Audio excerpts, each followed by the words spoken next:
नमस्कार दोस्तों, स्वागत है आपका अपने YouTube channel bio by Virendra sir पर।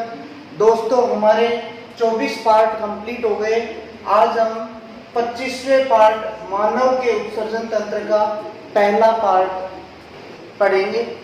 जो साथी हमसे पहली बार जुड़ रहे हैं वे हमारे YouTube channel bio by Virendra sir को लाइक, शेयर एवं सब्सक्राइब अवश्य करें। चले स्टार्ट करते हैं। मानव का उत्सर्जन तंत्र। मानव का उत्सर्जन तंत्र। हाँ जी, देखिए, मानव शरीर में विभिन्न प्रकार की जो उपापचयी क्रियाएं होती हैं, जैसे हम भोजन ग्रहण करते हैं, भोजन ग्रहण करने के बाद वो भोजन कोशिकाओं में जाता है, तो कोशिकाओं में विभिन्न प्रकार के नाइट्रोजनी अपशिष्ट बनते हैं।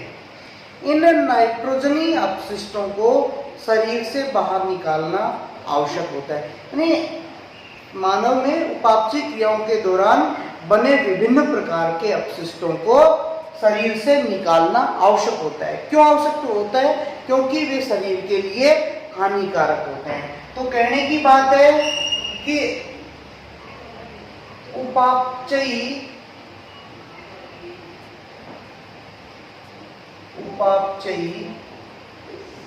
क्रियाओं के दौरान बने अपशिष्टों को शरीर से बाहर निकाला जाना क्या कहलाता है? उत्सर्जन कहलाता है। उत्सर्जन कहलाता है। उपापचयी क्रियाओं के दौरान जो अपशिष्ट पदार्थ बनते हैं, उन अपशिष्ट पदार्थों को शरीर से बाहर निकाला जाना ही क्या कहलाता है? उत्सर्जन तंत्र कहलाता है। शरीर के वे अंग जो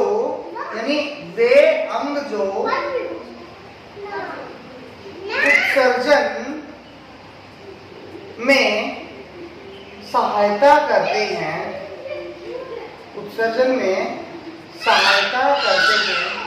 वे सभी मिलकर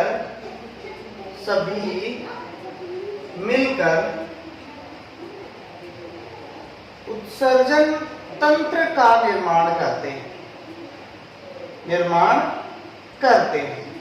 यानी वे अंग जो उत्सर्जन में सहायता करते हैं, यानी शरीर के वे अंग जो अपशिष्ट पदार्थों को बाहर निकालने में सहायक होते हैं, उनको अपन उत्सर्जी अंग कहेंगे। क्या कहेंगे? उत्सर्जी अंग। और ये उत्सर्जी अंग मिलकर के क्या बनाएंगे? उत्सर्जन तंत्र का निर्माण करते हैं। यानी वे अंग जो उत्सर्जन में सहायता करते हैं, वे सभी मिलकर के उत्सर्जन तंत्र का निर्माण करते हैं, या उत्सर्जी अंग मिलकर के उत्सर्जन तंत्र का निर्माण करते हैं।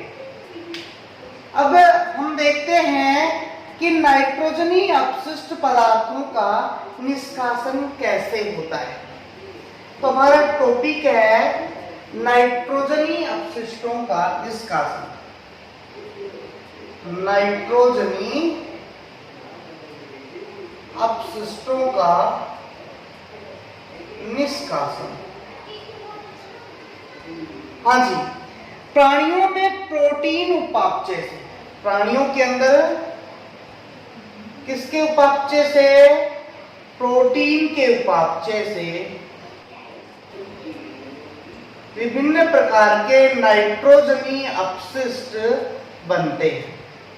प्राणियों के अंदर प्रोटीन के उपापचय से विभिन्न प्रकार के नाइट्रोजनी अपशिष्ट बनते हैं, जो शरीर के लिए क्या है? हानिकारक। अब इन हानिकारक नाइट्रोजनी अपशिष्टों का प्राणी किस प्रकार से निष्कासन करते हैं? यानी ये नाइट्रोजनी जो अपशिष्ट हैं, वो कई प्रकार के बनते हैं। ये नाइट्रोजनी अपशिष्ट भी कई प्रकार के होते हैं, जैसे अमोनिया के रूप में, यूरिया के रूप में, यूरिक अम्ल के रूप में। यानी प्राणियों में प्रोटीन का जब उपापचय होता है तो नाइट्रोजनी अपशिष्ट बने। ये नाइट्रोजनी अपशिष्ट कई प्रकार के हैं, अमोनिया, यूरिया, यूरिक अम्ल। अब ये तीनों प्रकार के नाइट्रोजनी अपशिष्टों का जो निष्कासन है वो भी अलग अलग प्रकार से होता है। तो अपन पहला ले रहे हैं अमोनिया का निष्कासन। पहला नंबर 1 अमोनिया, यानी अमोनिया किस प्रकार से शरीर से निष्कासित की जाती है, यानी प्रोटीन व अमीनो अम्ल के विघटन से। प्रोटीन प्लस अमीनो अम्ल है, ये जब विघटन होता है इनका, ये टूटते हैं तो अमोनिया का निर्माण होता है। किसका निर्माण होता है? अमोनिया का निर्माण होता है, जो शरीर के लिए घातक है। अमोनिया है ये शरीर के लिए क्या होती है? घातक होती है। अतः इसे शीघ्रता से बाहर निकाला जाए, इसे शीघ्रता से शरीर से बाहर निकालना आवश्यक है, आवश्यक है। हाँ भाई, अमोनिया यानी प्रोटीन और अमीनो अम्लों के विघटन से। प्रोटीन और अमीनो अम्ल विघटित होंगे। कब विघटित होंगे? यानी विभिन्न जब इनका उपापचय होगा, और उपापचय होगा तो अमोनिया बनेगी, और अमोनिया है वो शरीर के लिए घातक है, इसलिए इसे शीघ्रता से शरीर से बाहर निकाला जाना आवश्यक होता है। वे सभी प्राणी जिनमें, यानी वे सभी प्राणी जिनमें ये नाइट्रोजनी अपशिष्ट है, इनको अमोनिया के रूप में, वे सभी प्राणी जिनमें नाइट्रोजनी अपशिष्टों को अमोनिया के रूप में उत्सर्जित किया जाता है, उत्सर्जित किया जाता है, क्या कहलाते हैं? अमोनोटेलिक कहलाते हैं। अमोनोटेलिक प्राणी कहलाते हैं। कई बार पूछता है अमोनोटेलिक क्या है, यानी वे प्राणी जो नाइट्रोजनी अपशिष्टों को अमोनिया के रूप में उत्सर्जित करते हैं, अमोनोटेलिक कहलाते हैं।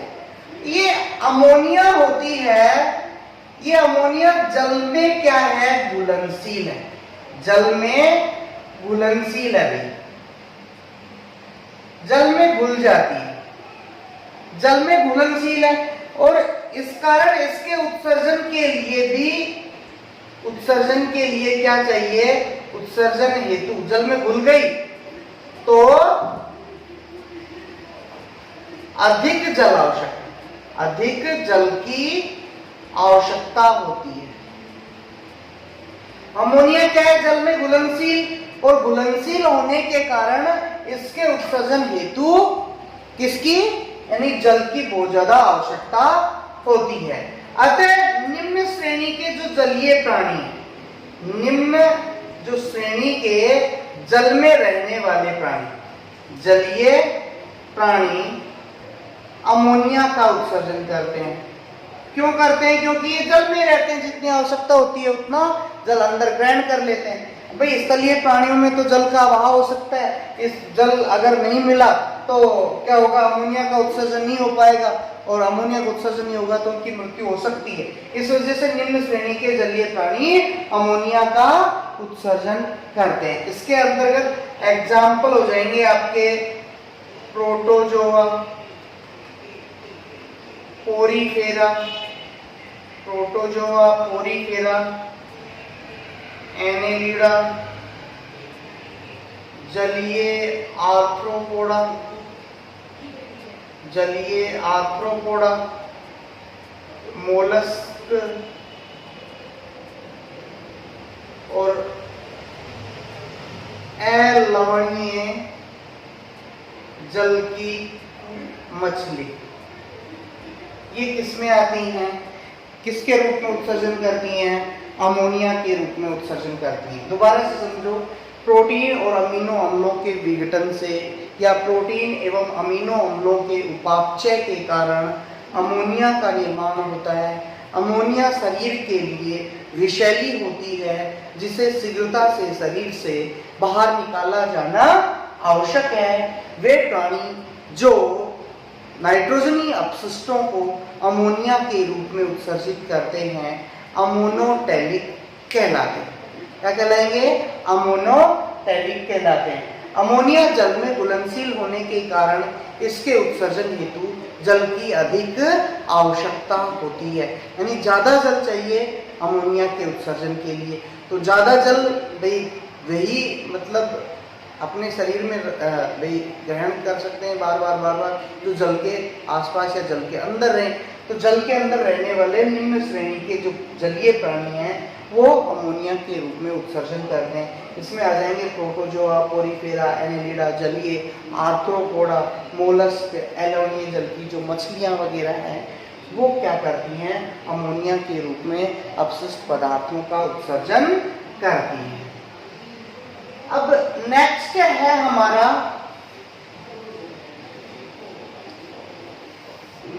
दूसरा नंबर आ जाएगा यूरिया।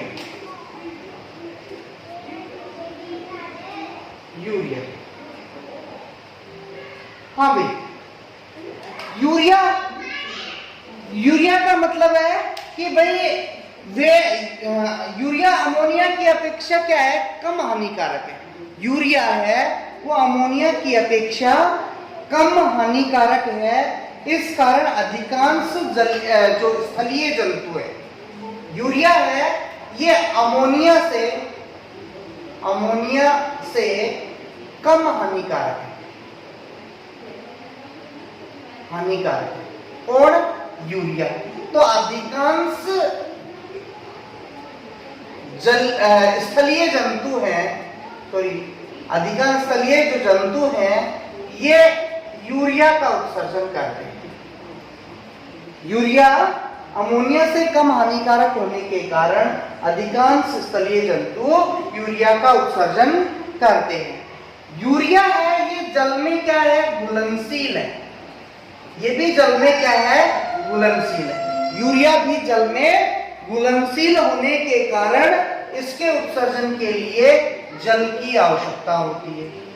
इसके उत्सर्जन के लिए भी जल की आवश्यकता होती है, लेकिन अमोनिया से कम। अमोनिया के उत्सर्जन के लिए जल की ज्यादा आवश्यकता होती है, जबकि यूरिया के उत्सर्जन के लिए अमोनिया की अपेक्षा जल की कम आवश्यकता होती है। यानी वे प्राणी जो क्या करेंगे? नाइट्रोजनी अपशिष्टों का उत्सर्जन यूरिया के रूप में करेंगे, उन्हें हम यूरियोटैलिक कहते हैं।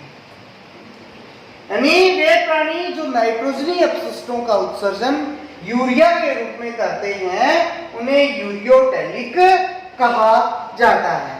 इसके अंदर एग्जाम्पल आ जाएंगे कुछ एनेलिड, यानी सभी एनेलिड नहीं आते हैं, कुछ आते हैं अस्थिल एवं उपास्थिल मछली, उभयचर और स्तनधारी। किसका उत्सर्जन करते हैं? यूरिया का उत्सर्जन करते हैं। दोबारा से समझो, अमोनिया की अपेक्षा यूरिया कम हानिकारक होता है। अधिकांश स्थलीय जंतु इस वजह से किसका उत्सर्जन करते हैं? यूरिया का उत्सर्जन करते हैं।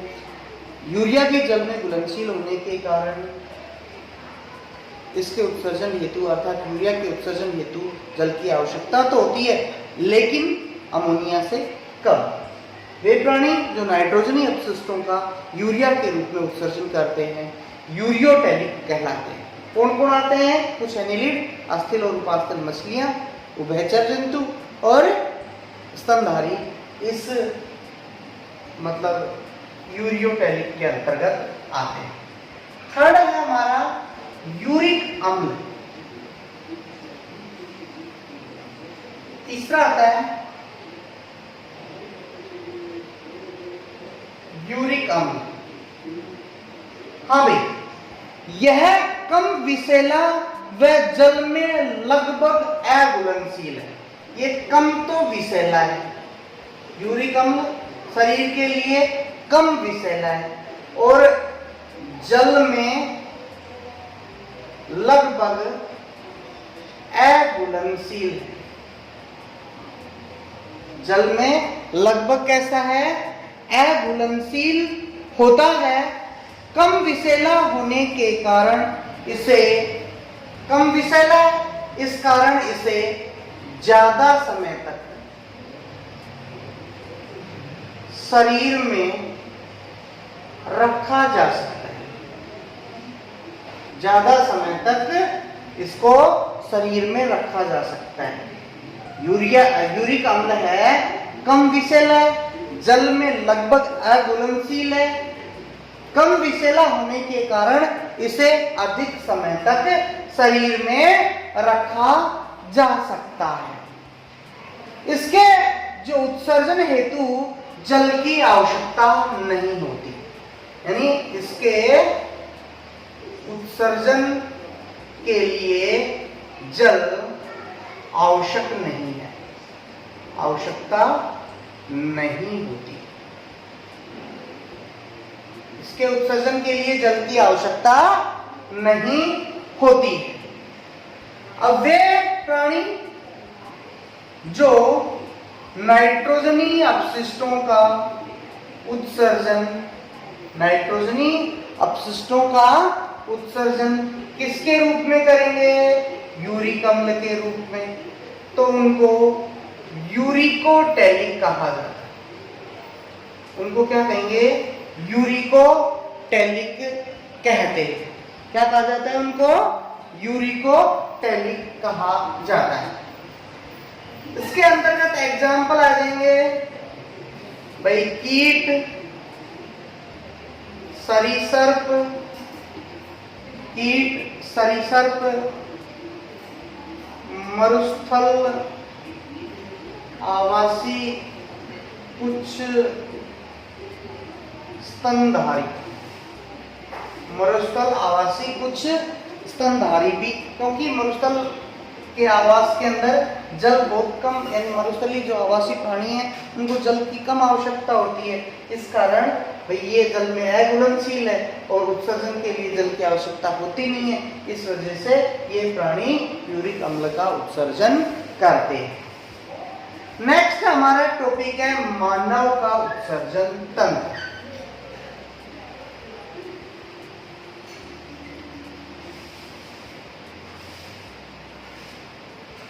मानव का उत्सर्जन तंत्र।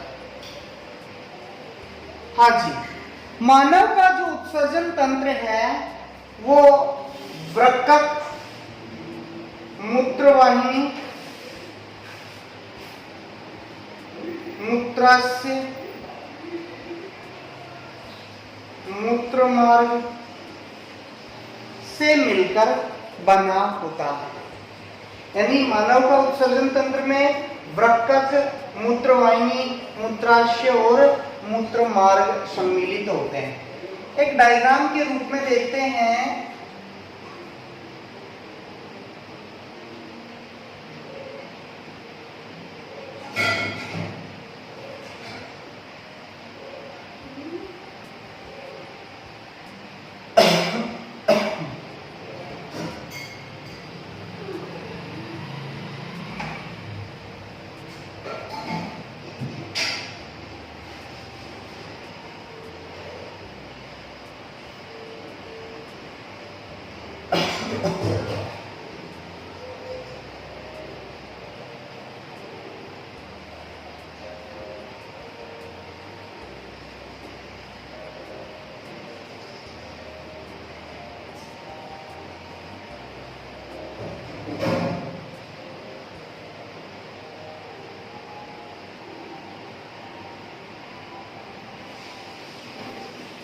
इस तरह से मानव का उत्सर्जन तंत्र होता है।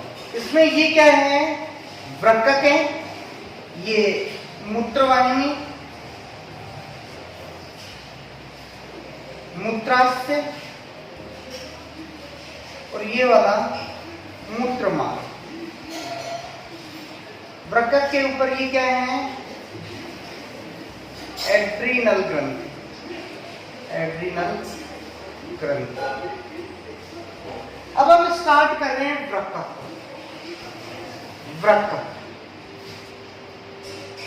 हाँ भाई, मानव के अंदर वृक्कक कितने होते हैं, एक जोड़ी, दो, संख्या में दो, जोड़ी पेयर बोले तो एक।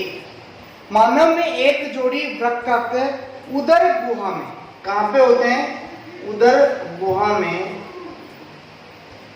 कशेरुक दंड के दोनों ओर, कशेरुक दंड के दोनों ओर मानव में एक जोड़ी वृक्कक उदर गुहा में कशेरुक दंड के दोनों ओर पाए जाते हैं। जो वृक्कक होते हैं ये पतली पेरिटोनियम झिल्ली द्वारा उदर गुहा से जुड़ते हैं। किससे जुड़ते हैं, पेरिटोनियम झिल्ली के द्वारा, पेरिटोनियम झिल्ली से ये उदर गुहा से जुड़े रहते हैं, पेरिटोनियम झिल्ली के द्वारा जुड़ते हैं। मानव के अंदर जो वृक्कक होते हैं इनकी जो उत्पत्ति है वो भ्रूणीय मीजोडर्म से होती है। मीजोडर्म से इनकी उत्पत्ति होती है। मानव वृक्ककों की उत्पत्ति के बारे में पूछे तो मानव जो वृक्कक है वो भ्रूणीय मीजोडर्म से बनते हैं। मानव वृक्कक किस प्रकार के होते हैं, मेटानेफ्रिक, मेटानेफ्रिक जिसको हिंदी में बोलते हैं पश्च वृक्कक प्रकार के होते हैं। अगर आपसे कोई पूछे मानव वृक्कक किस प्रकार के होते हैं तो आप कहोगे मेटानेफ्रिक प्रकार के होते हैं। जो वृक्कक हैं ये सेम के बीज की आकृति के होते हैं। सेम के बीज की आकृति इस तरह से, ये सेम का बीज है, इस तरह से ये होते हैं, सेम के बीज की आकृति के होते हैं। रंग कैसा होता है इनका, गहरा लाल, गहरा लाल। 10 से 11 सेंटीमीटर ये लंबे होते हैं और 2.5 से 3 सेंटीमीटर ये चौड़े होते हैं। 10 से 11 सेंटीमीटर लंबे, 2.5 से 3 सेंटीमीटर ये चौड़े होते हैं और वजन इनका जो होता है वो 120 से 170 ग्राम होता है। 120 से 170 ग्राम इनका वजन होता है। एक जोड़ी होते हैं, उदर गुहा में कशेरुक दंड के दोनों ओर पाए जाते हैं। पेरिटोनियम झिल्ली के द्वारा ये उदर गुहा से जुड़े रहते हैं। इनकी उत्पत्ति भ्रूणीय मीजोडर्म से होती है। ये मेटानेफ्रिक प्रकार के होते हैं, इनको पश्चवृक्क भी कहा जाता है। आकृति सेम के बीज के जैसी होती है, गहरे लाल रंग के होते हैं। 10 से 11 सेंटीमीटर ऐसे लंबे और 2.5 से 3 सेंटीमीटर चौड़े होते हैं और वजन एक का होता है लगभग 120 से 170 ग्राम इनका वजन होता है। वृक्कक की जो एक सतह, देखो ये दो सतह, इनमें एक सतह तो कैसी है, उत्तल है, और ये वाली सतह है तो ये अवतल है। यानी एक सतह उत्तल और एक अवतल होती है। ये वाली सतह तो उत्तल होती है और ये वाली सतह अवतल होती है। यानी मानव वृक्कक के अंदर एक सतह उत्तल और एक अवतल होती है। अवतल सतह पर एक गहरे गड्ढे जैसी संरचना है, ये गड्ढा टाइप में है। इस गड्ढे जैसी संरचना को वृक्कक नाभि कहते हैं। क्या कहेंगे, वृक्कक नाभि, वृक्कक नाभि या इसको हाइलम कहा जाता है। वृक्कक नाभि या इसको हाइलम कहा जाता है। हाइलम भाग में, इस हाइलम वाले भाग में क्या क्या, वृक्कक धमनी, न्यूरॉन ये तो प्रवेश करते हैं। वृक्कक धमनी और न्यूरॉन तो प्रवेश करते हैं, और वृक्कक सिरा, लसिका वाहिनी, लसिका वाहिनी और मूत्र वाहिनी बाहर निकलती है, बाहर निकलती है। ध्यान देना भाई, वृक्कक धमनी ये तो रक्त लेके जाएगी, यानी विभिन्न प्रकार के उत्सर्जी पदार्थों युक्त रक्त किसके द्वारा, वृक्कक धमनी के द्वारा ले जाया जाता है। यानी वृक्कक धमनी क्या लेके जाएगी, रक्त लेकर के जाएगी, और यहाँ पे रक्त का फिल्ट्रेशन होगा, और फिल्ट्रेशन के बाद में जो फिल्टर रक्त है वो रक्त सिरा के माध्यम से वापस इससे बाहर निकलेगा, और न्यूरॉन है वो इसका संचालन में, यानी जैसे न्यूरॉन है वो भाई काम जिनका होता है वो करते हैं। लसिका वाहिनी है, छने हुआ जो लसिका है वो लसिका वाहिनी से बाहर निकलता है। मूत्र वाहिनी से छनित जो मूत्र है वो मूत्राशय में आता है। तो ये तो प्रवेश करते हैं, और ये वाले यानी वृक्कक सिरा, लसिका वाहिनी और मूत्र वाहिनी बाहर निकलती है। वृक्कक के ऊपर क्या पाई जाती है, एड्रिनल ग्रंथि, एड्रिनल जो अंतःस्रावी ग्रंथि है यह पाई जाती है। आज के जो वीडियो है इसके अंदर जो फर्स्ट पार्ट है वो आज यहीं तक पढ़ेंगे। इससे आगे के टॉपिक है तो हमारा नेक्स्ट वीडियो देखें। धन्यवाद।